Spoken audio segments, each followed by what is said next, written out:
Welcome to my vlog.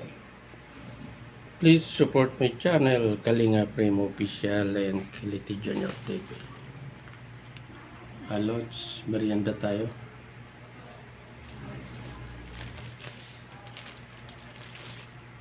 Yan, tinapay. Merienda time.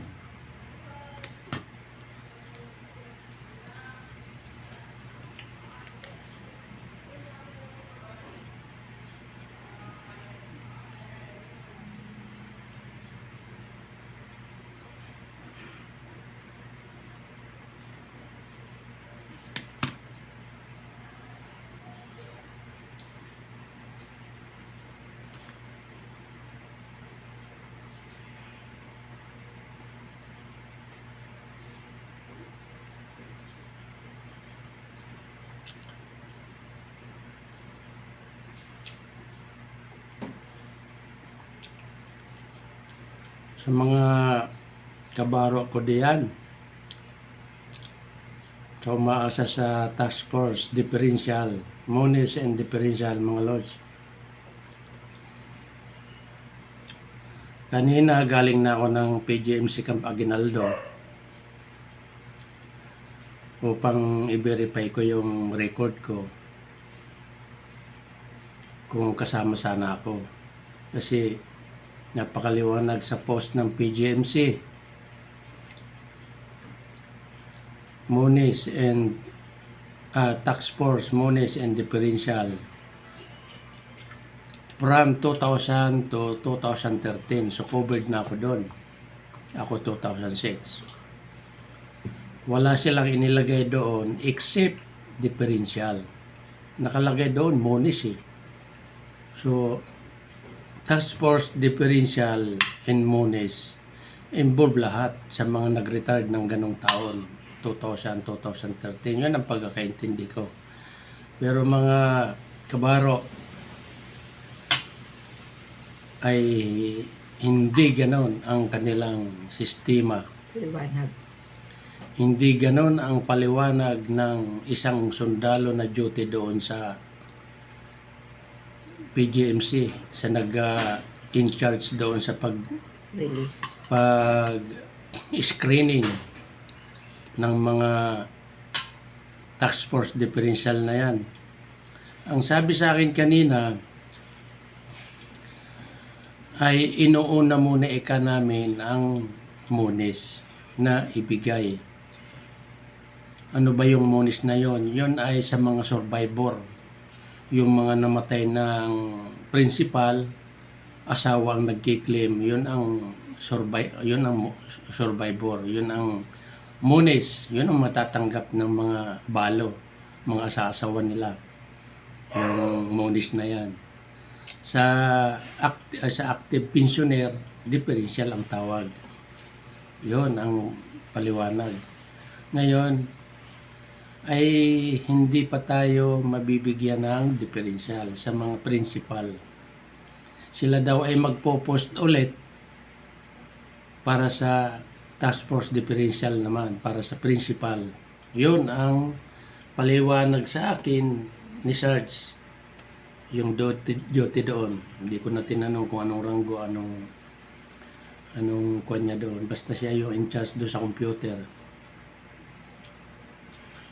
Kaya yung mga umaasa na makakatanggap na ipapasok sa ATM ay malabo pa. Napakamalabo pa. Sabi ko nga doon ako sa ganun na lang ba ang sasabihin niyo sa akin na magpupus na lang? Ay nag-antay na ako ng 7 taon. Nag-retire ako ng 2006. Ngayong taon nagpalabas kayo ng post kako ng ganyan, task force differential. Ang dami akong natuwa sa post ninyo, pero sa kabila ng lahat kako, niluloko ninyo kami. Tama pala si Colonel Mitran. Nagpalabas ang PGMC ng post na ganyan, post task force differential. Lolokohin lang kayo niyan. Tama yung sinasabi ni retired Colonel Mitran. Yan, mga Kabaro. Alas 11 ako dumating doon sa PGMC Aguinaldo kanina.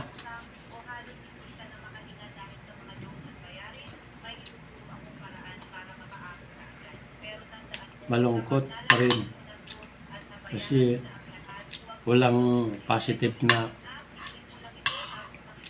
inaasahan. Another 7 years pala ang pagpupus uli nila kasi kung hindi matapos agad yung release ng mga Mones, di mag-aantay pa tayo ng another years para ibigay naman nila yung differential ng mga principal. Anyway, kumuha nga ako ng mga kabaro, kumuha ako ng payslip June 2017 kasi siya yun ang sabi ni Retired Colonel Mitran, kumuha ng payslip, i-verify. Kumuha ako ng payslip June 2017 hanggang 2018. Kumuha din ako ng 2018. Wala sa payslip ko na ako'y nabigyan nila ng differential, wala. Kaya sure bull ako na kasama rin ako sa makakatanggap ng differential na yan kung ibigay pa nila.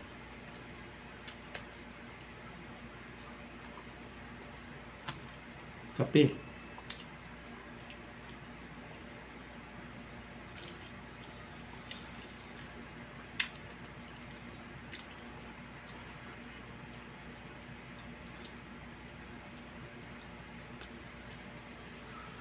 Si Retired Colonel Mitran, ang ipinaglalaban niya korupsyon.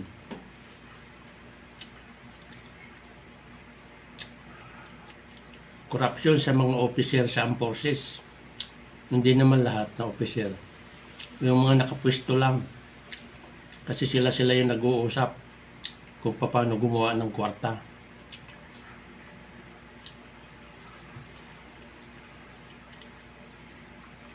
Involved lagi dyan yung finance officer. Kasi sila yung may hawak ng budget. Yan ang totoo sa real talk lang tayo mga kabaro. Yan ang totoo sa armed forces.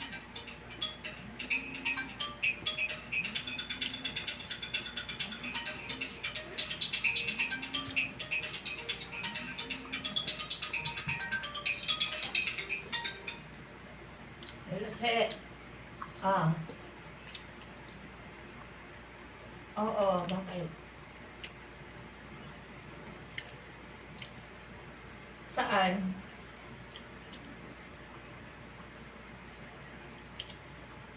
Tapat ng Fort? Babae, ilang taon na?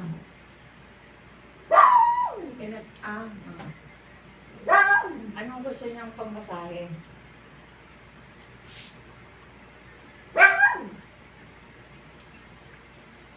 Oh, sige. Ano oras?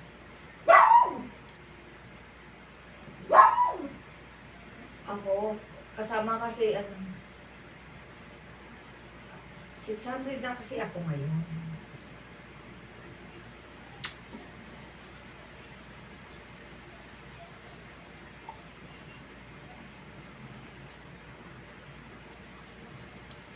Oo, itanong mo muna sa kanya kung payag siya sa sa 600. Sabihin mo kasi hindi naman ako therapist. Midwife naman ako. Tsaka therapist. Oo. Sabihin mo kung gusto niya, sabihin mo kung gusto niya 600, kung okay sa kanya, tawagan niya ako. Pero kung hindi, okay lang. Suwak naman yon, Che. Hindi naman siya kakaba-kaba. Hindi, kahit higit pa kung makita ko naman na marami siyang live, hindi lang naman yan 1 hour. Hindi naman ako tumitingin sa oras. Sige, sabihin mo. Tawagan niya na lang. Oo, kararating ko lang, galing ako ng Aguinaldo eh.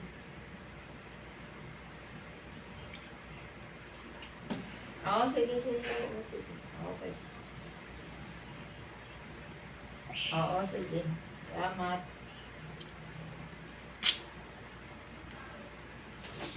Asawa ng pinsan ko. Nalabas ang kaibigan nila lahat sa Don Jose.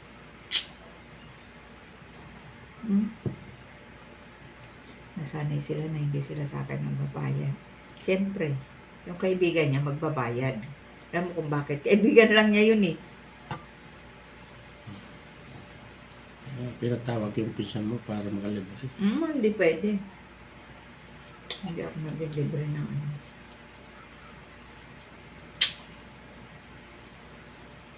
Hindi pwedeng ganun. Walang ganun. Gusto nila 600. Take it or leave it yun. Sabi mo, libo ang talent fee mo. Hindi, kaibigan niya kasi. Pagka nag-recommenda kasi yung pinsan ko.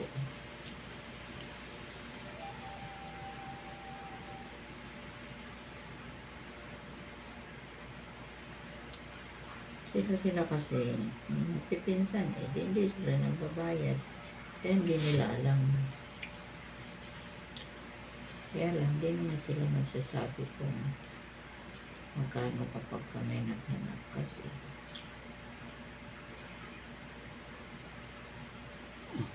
Hindi nila alam magbayad eh.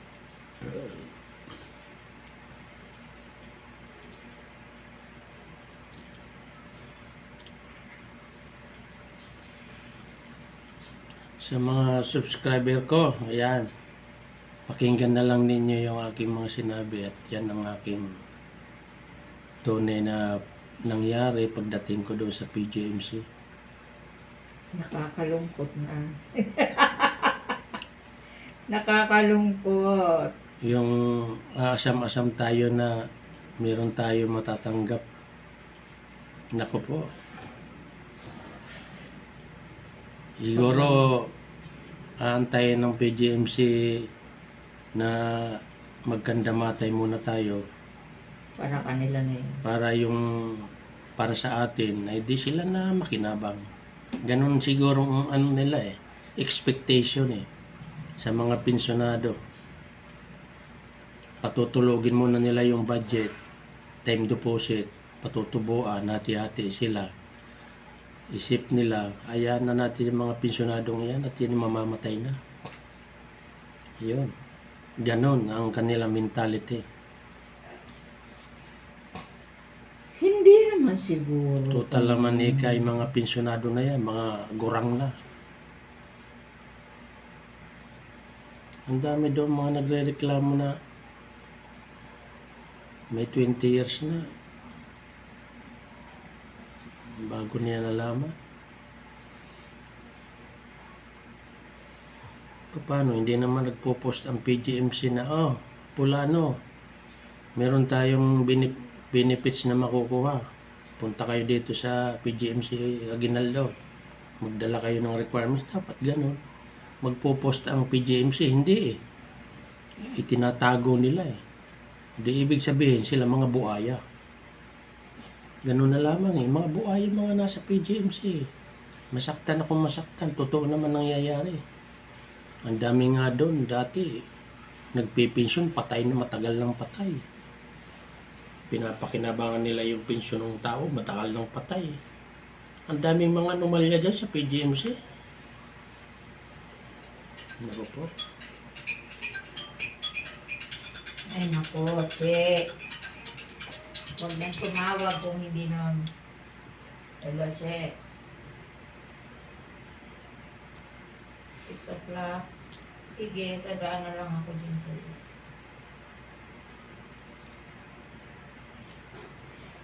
Ano? May tao dyan na kumudadat na sa iyo.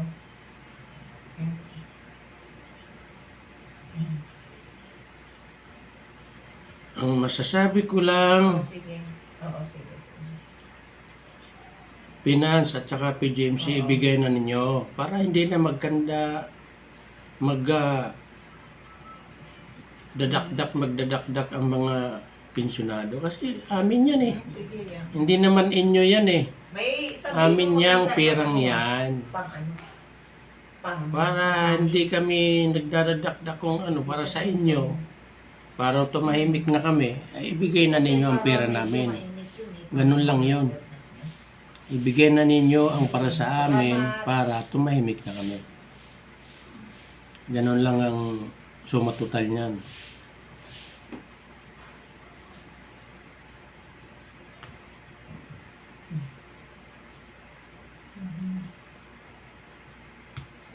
Nakakaano kayo?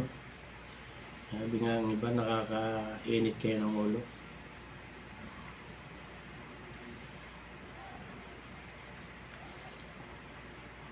Tatanda rin kayo. Yun lang masasabi ko. Tatanda rin kayo.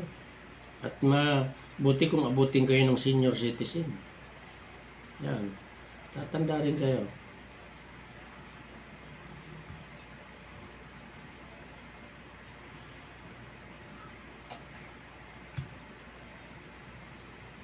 Paasa kayo. Paasa kayo. Hindi maganda ang mga Ano mo, ano, pag nakakawid yan, hindi maganda ang sistema ninyo. sabihin nun, sino ba may sabi sa'yo umasa ka? Ani, ano ba yung Ano? niluluto ko tutong? Kanina pa yun. Ano Yung tutulog? itlog. Nakaamoy ko na. Pahala ka.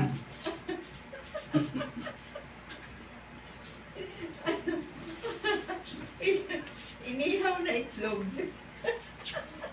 Ano yung prito? Nilagan. Ay, nilaga ng ubusan ng buwan. Tilabog. Ubusan ng sabaw ng tubig. Ayan mga lods. Ayan mga lods, natutong tuloy. Dadakdak ko din eh. Yun, naubusan ng sabaw yung itlog. Nilaga. Ibabad mo yun sa tubig para pag ginawa mo yung ano, egg sandwich, madali balatan. Mga sinabi ko, real talk lang tayo mga kabaro. Totoo naman ang nangyayari.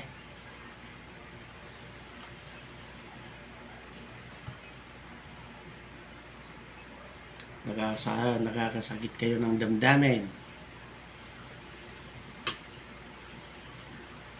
Antayin pa ba ninyo ng mga kandamatay ang mga pensyonado? Visit. Para sa amin ay inyo na.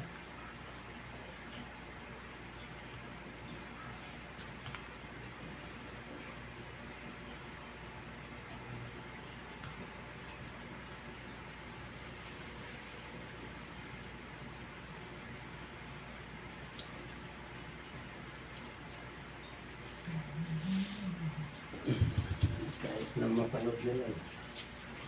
Ito naman ito sa ito.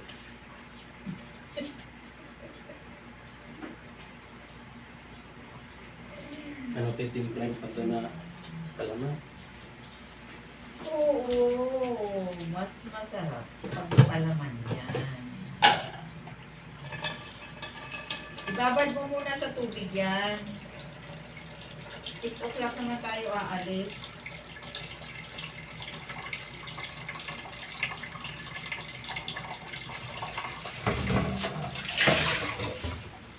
Bibilisan ko lang doon kasi si Mimi. Anong oras ang labas ni Mimi? Hindi ko alam. Oh, minsan maaga yun eh. Sabay-sabay na. Ayan mga lods. Salamat sa panonood nyo at pag-subscribe sa aking live. Bye-bye.